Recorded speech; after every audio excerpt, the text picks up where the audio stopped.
So you joined me probably about 30 seconds after closing out the last video, which you would have seen was the changing out the starter, which is now done. As you can see, it was the brushes on the starter.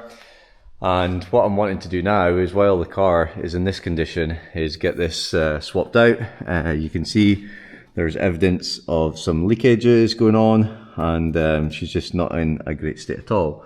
In Aberdeen, there is a few places that do radiator recoating, but I think that would probably be quite expensive. So I'm going to have a look online to see if there's one available, and there's a part number there.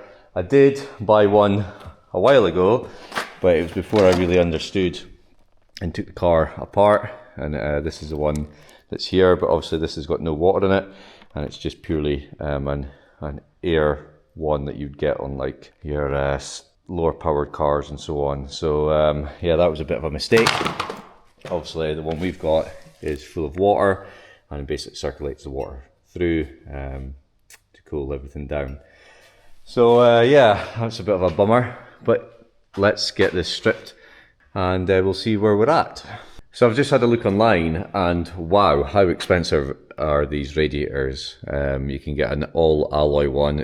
I think it was 650 euros. I'm just not willing to pay that sort of money for a radiator. So what I'm going to do is, I think I'm just going to put the car back together from what we were doing with the starter, just so I can get it outside, because you know, it's such a lovely day. The weather's planned to turn, so I wouldn't mind getting the car back together and just having a little bit of fun. Yeah, then we'll look at and make a decision on what we're going to do with that. But a wee weep wouldn't be too bad, but I don't think, you know, something like Radweld would work in something like this. But yeah, anyway, let's get the car back together. So that's everything back together. Charge cooler, water tank, all the hoses, the coolant hoses are all in, just to put the air conditioning pipes back on. And I've obviously got the intake pipe in from the turbo, both sides. So now I'm just going to connect these air conditioning pipes, because I don't think I'll get access once the engine's up, and then we can start getting the engine back into the car.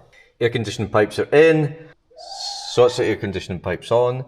Let's get the car lifted and start lifting the cradle back into situ. So one of the things that we need to remember to do is to put the handbrake cable back on.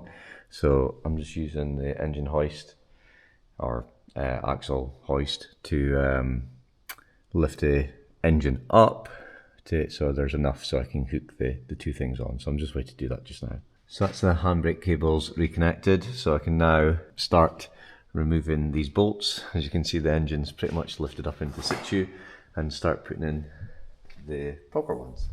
So just wait to do that just now, and I'll come back once they're in. Engine up in the cradle and connected to the car with the bolts. So now I just need to lower the car, double check that I haven't caught any of the wires on the top, and then it's a case of starting putting the body panels on. So that's everything checked, and I'm happy with how the engine's sitting. There's no cables caught, so we just need to get the wheel arches back in. So that's the back bumper back on. I've got all these screws along here. I just need to get the car off the ramp so I can get those slid under, but I'll do that at the end once the wheels are on. And I put the tail lights on. I've treated the car to some new number plate lenses, as the old ones, I think I chipped them over here, were absolutely yellow, and for all the price that they were, I can't remember what they were, but I will be doing a breakdown of every item that I bought. Next is the carpet, and then the windows. The carpet and the windows in, and just the wheels are put on now. So I'll get those done, and like I said, then we can get the side panels on. So that's the wheels on. We'll just get her off the lift so we can get that panels on. So that's it off the ramps, as you can see, both sides. Battery's connected again, and we have torqued the wheels, and I'm just waiting to put some coolant in there, and then we can get her fired up and maybe even go for a test drive. Well, I was just adding the coolant in,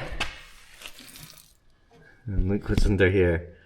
I've obviously forgot to put something on. Let's have a look and see what's going on. Honestly, this could only happen to me. See if I've got to drop this engine cradle just to get to whatever I forgot to put on. Is this going to be tough? Right, I'm filming this on my phone just because I've left the camera in the boot of the car and obviously it's up there. So, let's see if I can get, I'll show you what I've missed. So you can see that pipe there. And I forgot to put it on that. So, I don't know if I'm going to be able to get my hands up there to, I think I'll be able to slide it on, but I don't know how I'm going to be able to tighten it all up. But I'm going to try because I really don't want to have to drop everything again. I'll let you know. Well, I found it, because look, here's the Jubilee clip sitting there. How did I not notice that? Oh well, let's get the car lowered and see if I can get access to it from the top. Right, I've got the engine lowered slightly again, so I can get access down there. So I'm just waiting to tighten everything up and then we can go back to where we were 2 minutes ago. So that's the engine cradle back in again after that, and I've topped it up with some water and some of this coolant, which is here. And I'm just waiting to put the lid back on and give the car a start and let that circulate to double check there's no air locks. It's also a good chance to see that everything is still working after the putting the car back together. So, let's see if she was as positively starting as before. Oh, I need to start that fan belt.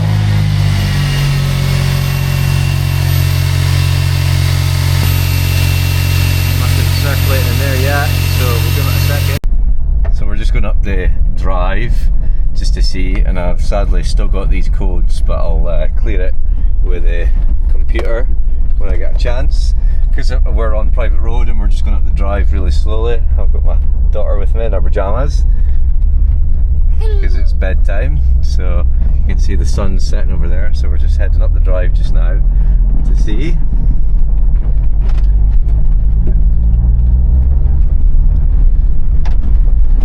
And so far, the starter is working perfectly. Is it? Yeah. Where's my mom? Mummy's back at the house. Why? Because she doesn't like the car. Why? Because she hates it. No. Right now. Right, anyway, that's it for this video, and in the next one we'll have a look at these faults and see what we can